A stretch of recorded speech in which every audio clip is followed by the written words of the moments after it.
Gregory Wright. With major respects. Part number 1. Official audio recording. So, I'm in what I call my studio today, partially because I want our audience to feel like they are a major part into the creation of the Writer Audio Network production. Even though it has been 2 years since I wrote the first draft of this, so I guess you could say it's going to be really different this time, which it is going to be different because nothing stays the same. The times change, the people change, we all change, and we're off to a good start. Today I will be reading you a part of what is unreleased work, and the title of the work is called The Magic Lock Investigation Thriller. I think it is a really unique creation. The idea came from my niece Aubrey, and I dedicated the book to her and another friend of mine, Taylor.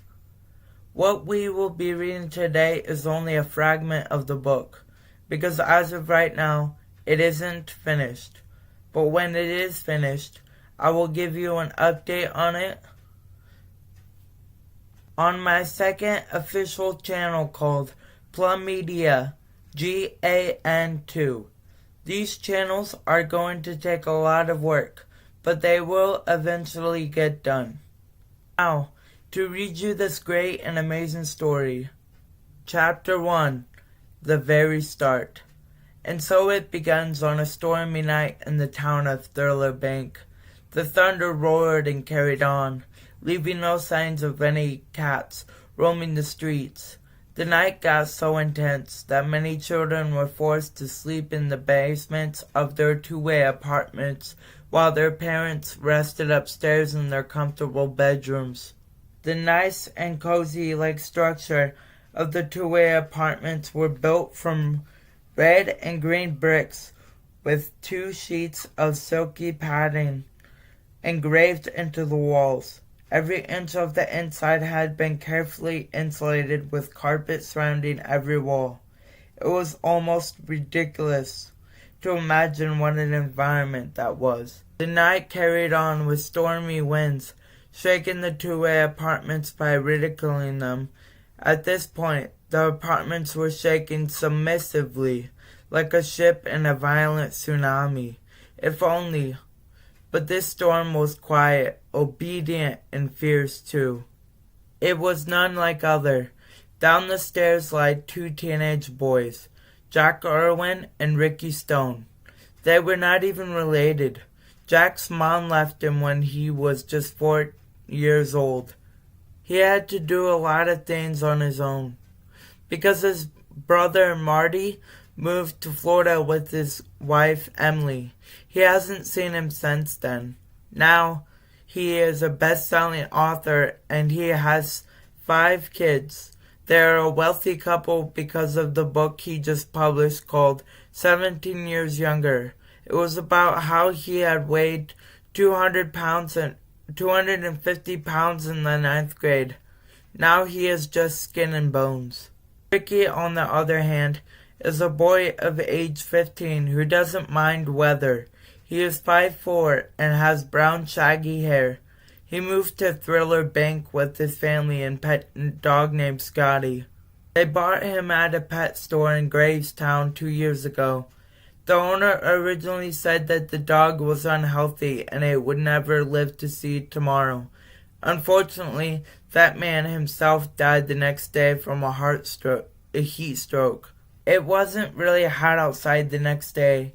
Granted, you could see the sun's rays hit the ground and bounce back to the sky, hitting every car that passed. For the longest time, the grounds were soggy. The sidewalks were filled with fat worms that looked as if they had been drenched in a slime of some sort. The streets of Thriller Bank were nasty as well. As the town has it, an old story makes its way around the town every 2 years, about 5th Cove Street being the most haunted street in the town of Thriller Bank. It was also the reason why Ricky fought with Cindy and Robert, Mom and Dad, about not moving there in the first place. It was about 9 a.m. A small screeching noise filled the tiny room next door to them. "Jack, wake up!" Ugh, don't do it, Jack moaned and exhaustedly worn out. Jack, wake up, Ricky cried once again, while rubbing his dry eyes continuously to get rid of the itching. Boom! The sound of a heavy book thudded on what seemed to be like a wooden table. Jack quickly woke up at a spot on the moment. What was that? He snapped, now standing on 2 feet. Ricky sighed before he said, I don't know.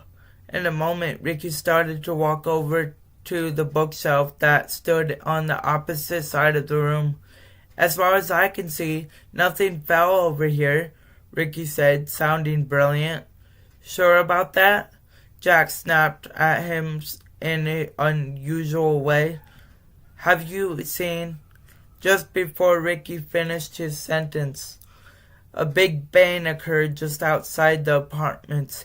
It was almost similar to the time when he was at his grandma's house, and a chunk of ice broke from off of the frozen roof in the season of winter. Instead, this one had more of a heavy sound to it, the sound you would hear when something heavy like a book had fell off of a shelf.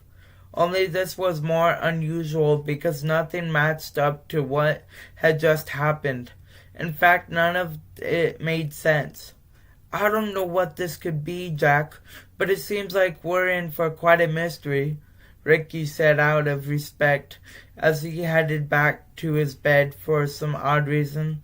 The bed that Jack and Ricky shared normally when it was stormy outside, and for a moment of luck, the mystery of the noises had stopped, as a sudden tremor of wind blew outside with an occasional sound of thunder and lightning had struck its bolts just 10 seconds before, all while Jack and Ricky stood trapped in the basement with nothing to talk about except for the big boom they had just heard about nearly a minute before. As crazy as this sounds, I think it's just thunder. Maybe we're overreacting, you know. Like what Mom and Dad tell us about the news in the World Wide Web, Jack suggested out loud with a little bit of enthusiasm and positivity in his voice and character. Now speaking without thinking, Ricky blurted out, Well, you don't believe me, do you? As he reached over beside him on what appeared to be a little shelf made from some old wooden plaster-like material. Well, Jack started to speak out solemnly, with his eagle-like character now changing due to some mistake or language. Well, what? You were going to tell me something, so finish what you were going to say. You know. Ricky spoke back with a tad bit of negative self-esteem and so-called arrogance. Well, as I was going to say, what is there to believe you about? There's no explanation for your arrogance. You have to explain yourself a little more, you know, Jack said with confidence in his words, now moving over to see what Ricky had in his hands. What is that? Is that your some kind of proof? Some bogus work you made to call out the duties of nature? Jack said, sounding stupid with his negative comeback. No, Ricky said, sounding obvious. Then what is it? Jack asked, now adjusting his pillow so that he could sit up and look at whatever Ricky had in his hands. It's the big dictionary of myth and legend access. Ricky spoke freely, now opening the book up to a letter M. It's that what? Jack cried with a baby-like tone in his 14-year-old voice that sounded as if it were cheaply recorded in an early 1950s music studio. Just take it and that it gives answers to mythical problems, or what you call magical reality spans, which are basically just out of the ordinary. Ricky spoke out with just a pinch of nonsense in his words. Let me see, Jack said, questionably demanding his pardon. "Oh, there it is." Ricky spoke, now moving over a little bit to get at least a few feet away from him before he got too close. Ricky glanced at the book real quick as he read the definition of mystery in his head before he read it out loud like this. "The epic book called Iliad is a mystery, and so is the word mystery itself. It's filled with rich definitions and words of use. However, one can conclude the mystery of Homer, the writer of Iliad, as a smart, brave man, a warrior." He stopped reading now to realize that he had been proved wrong by his brother Jack for what seemed like every day, but he couldn't let it control him. He had to prove his brother wrong. But it wasn't until Jack looked at him for a moment and said, "Man, can't you ever be like me, not letting anyone get to you, or are you going to continue to be the one that believes everything he reads?" Ricky stared at him for a moment, and then he continued on by saying, "You do you, and I'll do me." Then the room was silent, and the noise stopped. But the story doesn't start like that. It starts when Mom shouts, "Boys, time for breakfast." And once she said that, they were no more than dressed and out of bed, but they were dressed and up the stairs in no time, while ready for the day to begin with the great mystery, the Magic Lock investigation thriller. Thank you guys for watching this first segment. Stick around for more segments like this one on G the Writer Audio Network.